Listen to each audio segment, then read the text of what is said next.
নমস্কার স্যার, আমি বাংলাহান থেকে শোভন বলছিলাম। বারুইপুরে এনকাউন্টার আমরা দেখলাম যে অন্যতম অভিযুক্ত তাকে পুলিশ রাতে পালাতে গিয়ে পুলিশের গুলিতে মৃত্যু হলো প্রভাসের। এই বিষয়টা কিভাবে দেখছেন আপনি? দেখুন, প্রভাসকে ধরেই জানা যাচ্ছিল কারা কারা অপরাধের সঙ্গে যুক্ত ছিল, এমনকি মৃতদেহটা কোথায় ফেলা হয়েছে সেটাও তার থেকে জানা যাচ্ছিল। এই অবস্থায় তার মৃত্যু একটা তদন্তে ক্ষতি করবে, এটা হওয়া ঠিক হয়নি। বলুন। মানে এনকাউন্টার না হলে ভালো হতো বলছেন? আরে এনকাউন্টার হবে কেন?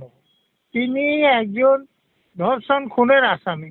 তাকে যদি সেই ক্রাইম সিনে নিয়ে যায়, তাহলে কোর্টের থেকে অর্ডার নিয়ে তাকে হ্যান্ডকাপ করিয়ে কোমরে রশি বেঁধে নিয়ে যাবে, তো পালানো যাওয়ার তার সুযোগ থাকবে কেন? আচ্ছা আচ্ছা। তাকে সে পালাতে পারে বা এরকম কোনো অবস্থা সৃষ্টি করার সুযোগ দেওয়া হয়েছে কেন?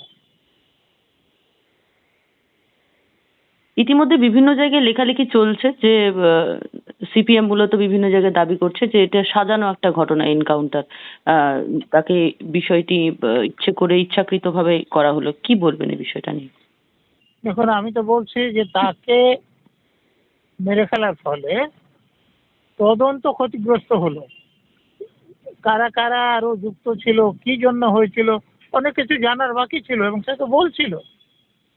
সে মৃতদেহটা কোথায় ফেলা হয়েছে সেটাও সে দেখিয়ে দিয়েছে।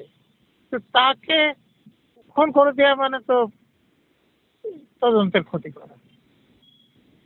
আরো ভালো ভালো খবর দেখতে সাবস্ক্রাইব করুন বাংলা হান্টের ইউটিউব চ্যানেল।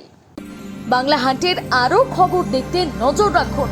বাংলা খবর মানেই বাংলা হান্ট।